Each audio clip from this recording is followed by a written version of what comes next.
नमस्कार। प्रादेशिक समाचार के साथ मैं नीलम कुमार। पहले मुख्य समाचार।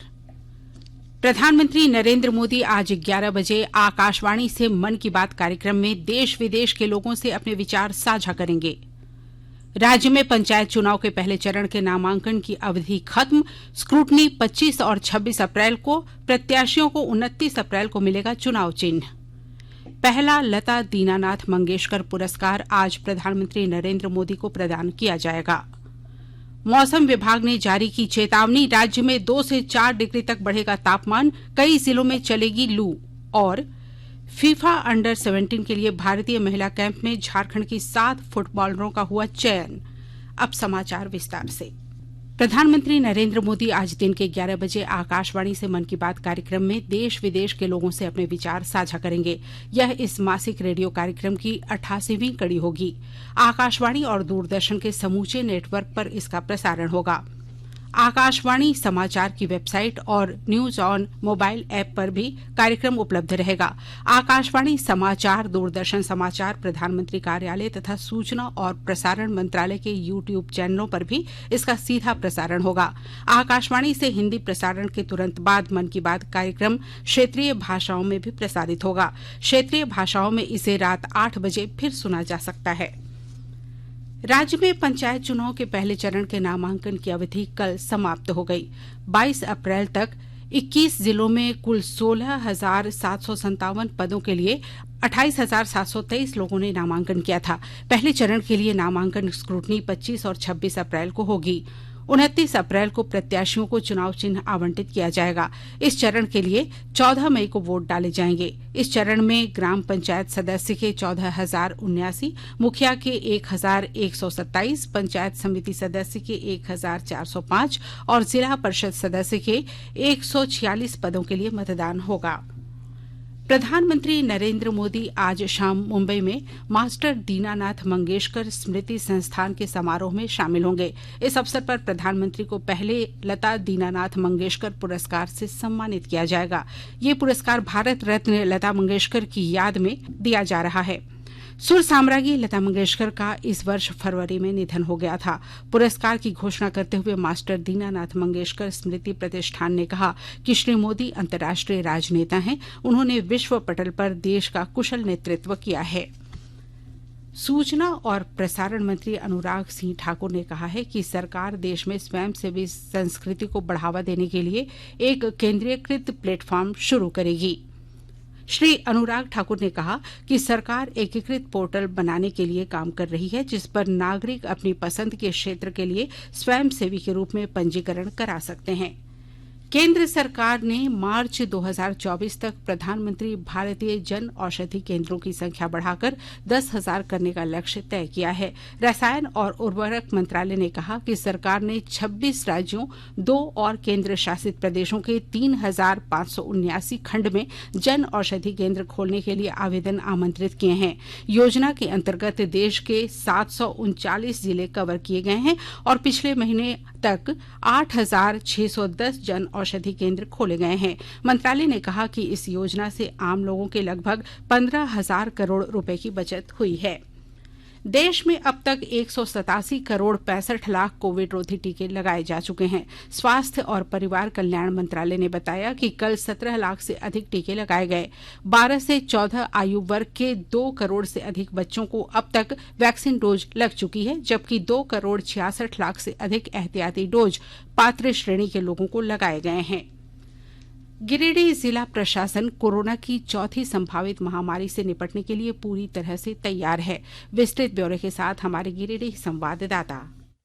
Giridih civil surgeon doctor Shiv Prasad Mishra ने कहा है कि कोरोना की चौथी संभावित महामारी के विरुद्ध लड़ाई के लिए जिला प्रशासन पूरी तरह से तैयार है। उन्होंने बताया कि सभी आयु वर्ग के लोगों का तेजी से वैक्सीनेशन कराया जा रहा है। जिले में दवा की कोई कमी नहीं है। आईसीयू बेड और ऑक्सीजन सपोर्टेड बेड पर्याप्त मात्रा में उपलब्ध है। सिविल सर्जन मिश्रा ने बताया कि 4 ऑक्सीजन प्लांट चालू हालत में है। इसके अलावे निजी अस्पताल भी भी अपना ऑक्सीजन प्लांट लगा रहे हैं। उन्होंने कहा कि लोग सतर्क रहे, मास्क का प्रयोग करें और सामाजिक दूरी का पालन करें। सिविल सर्जन एसपी मिश्रा ने लोगों को आश्वस्त किया कि कोरोना की लड़ाई के लिए गिरिडीह जिला प्रशासन पूरी तरह से तैयार है। रमेश प्रभाकर, आकाशवाणी समाचार, गिरिडीह। स्वास्थ्य मंत्री मनसुख मांडविया ने कहा है कि देश 2025 तक तपेदिक से मुक्त होने की दिशा में तेजी से आगे बढ़ रहा है। श्री मांडविया ने कहा कि उत्तम स्वास्थ्य सेवा और आधुनिक उपचार से यह लक्ष्य हासिल किया जाएगा। उन्होंने कहा कि मोदी सरकार 2025 तक तपेदिक के उन्मूलन के लक्ष्य के साथ काम कर रही है। श्री मांडविया ने कहा कि तपेदिक के मामलों की दर घटकर लगभग 34% हो गई है। भीषण गर्मी में राजधानी रांची सहित राज्य के कई जिले उपभोक्ता बिजली संकट से जूझ रहे हैं। लोड शेडिंग की वजह से रांची में कल 2 से 3 घंटे की बिजली कटौती की गई। राजधानी में डिमांड से 103 मेगावाट कम बिजली की कल सप्लाई हुई। अमृत महोत्सव के तहत आकाशवाणी के साप्ताहिक क्विज में आइए आप भी शामिल हों। आजादी के 75 वर्षों का पर्व अमृत महोत्सव प्रत्येक बुधवार शाम 7 बजे प्रसारित होने वाले प्रादेशिक समाचार के दौरान पूछे गए प्रश्न का सही उत्तर देने वाले एक प्रतिभागी इनाम का हकदार होगा। इसके लिए सुनते रहें आकाशवाणी रांची का प्रसारण।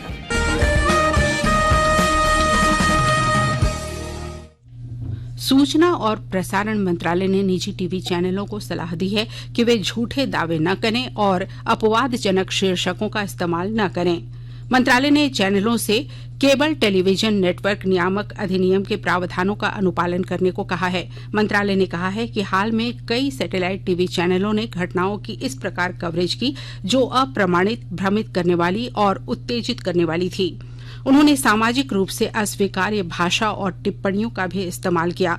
परामर्श में कहा गया है कि यूक्रेन रूस संघर्ष और उत्तर पश्चिम दिल्ली की घटनाओं के बारे में विशेषकर टेलीविजन समाचारों और चर्चाओं में कार्यक्रम संहिता का उल्लंघन किया गया है।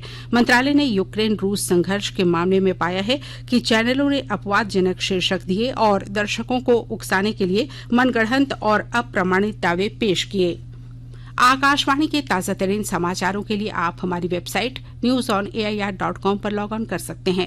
ताजा समाचार Twitter handle @AIR news alerts और Facebook page all India radio news पर भी उपलब्ध है। आप प्रादेशिक समाचार एकांश के ट्विटर हैंडल @AIR न्यूज _ और फेसबुक, इंस्टाग्राम पेज तथा YouTube channel AIR news Ranchi पर भी हमारे बुलेटिन सुन सकते हैं।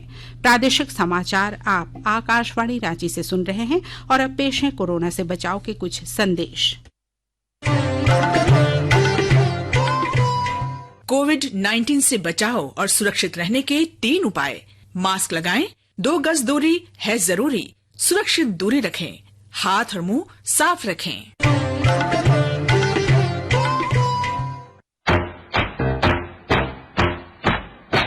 चलो मिलकर एक शुरुआत करें, चलो एक फैसला आज करें, मास्क नहीं तो टोकेंगे, कोरोना को रोकेंगे, चलो एक वादा करते हैं, चलो कुछ वादा करते हैं, मास्क नहीं तो टोकेंगे, कोरोना को रोकेंगे।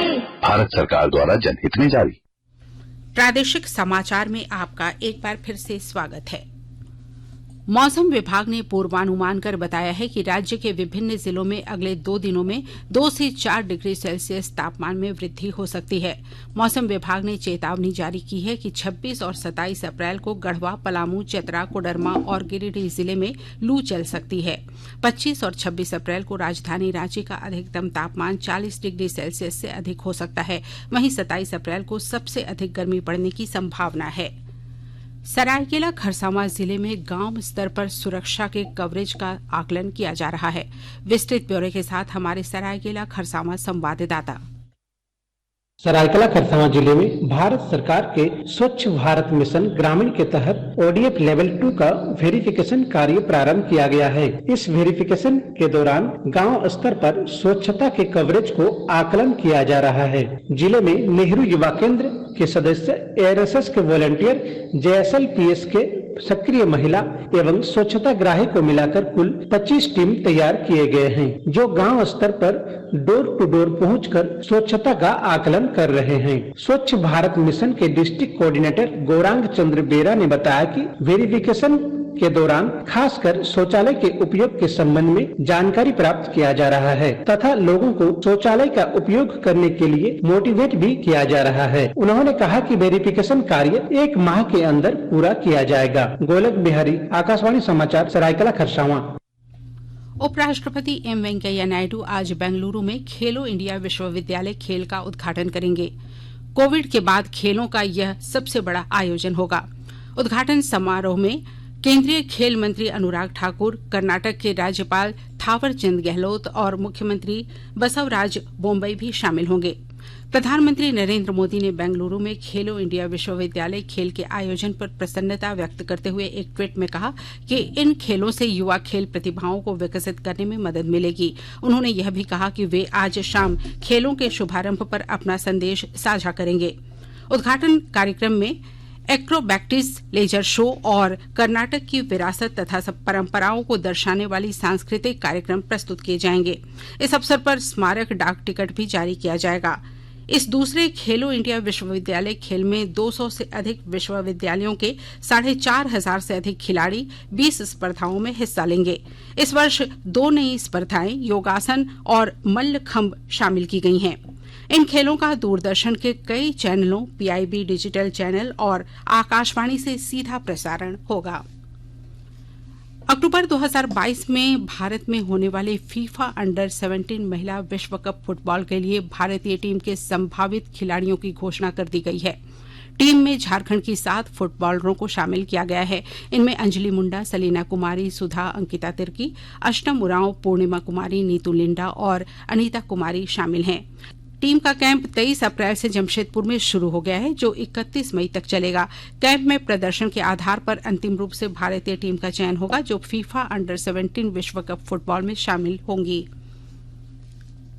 आईपीएल क्रिकेट में आज मुंबई के वानखेड़े स्टेडियम में मुंबई इंडियंस का सामना लखनऊ सुपर जायंट्स से होगा। मैच शाम 7:30 बजे से शुरू होगा। कल रात सनराइजर्स हैदराबाद ने रॉयल चैलेंजर्स बेंगलुरु को 9 विकेट से हरा दिया। इससे पहले एक अन्य मुकाबले में गुजरात टाइटंस ने कोलकाता नाइट राइडर्स को 8 रन से हरा दिया। और अब अखबारों की सुर्खियां। राज्य से प्रकाशित लगभग सभी अखबारों ने फीफा अंडर 17 के लिए भारतीय महिला कैंप में झारखंड की 7 फुटबॉलरों के चयन की खबर को पहले पन्ने पर प्रमुखता से प्रकाशित किया है। प्रभात खबर की सुर्खी है, डायन बता दंपति को टांगी से काट डाला और पहुंच गई थाने। गुमला के चैनपुर थाना क्षेत्र की घटना, बेटी की मौत से थी गुस्से में। दैनिक भास्कर ने लिखा है, राष्ट्रीय खेल घोटाले में सीबीआई ने दर्ज किए 2 केस, आर.के. आनंद सहित 4 आरोपी। 28 करोड़ 34 लाख की खेल सामग्री और 424 करोड़ के निर्माण में हुआ था घोटाला। दैनिक जागरण की सुर्खी है, सनसनीखेज कवरेज से बचें, टीवी चैनल रूस यूक्रेन युद्ध और दिल्ली हिंसा की कवरेज पर सरकार ने आपत्ति जताई। हिंदुस्तान ने लिखा है, सूबे में लू का कहर कल से और बढ़ेगा, धनबाद में पारा 40 डिग्री पार। जीरो कोविड नीति को लेकर पागलपन की कगार पर चीन, क्या बच्चे क्या जानवर, सभी को प्लास्टिक बैग में किया बंद, ये सुर्खी बनाई है रांची एक्सप्रेस ने। अंग्रेजी दैनिक द टाइम्स ऑफ इंडिया लिखता है, बिहार के आरा में गृहमंत्री ने वीर कुंवर सिंह को दी श्रद्धांजलि, कहा जमीनी स्तर पर काम कर प्रधानमंत्री ने भारत को बनाया वर्ल्ड लीडर। और हिंदुस्तान टाइम्स की सुर्खी है, जम्मू कश्मीर में प्रधानमंत्री के दौरे को लेकर सुरक्षा की गई कड़ी। और अब अंत में मुख्य समाचार एक बार फिर। प्रधानमंत्री नरेंद्र मोदी आज 11 बजे आकाशवाणी से मन की बात कार्यक्रम में देश विदेश के लोगों से अपने विचार साझा करेंगे।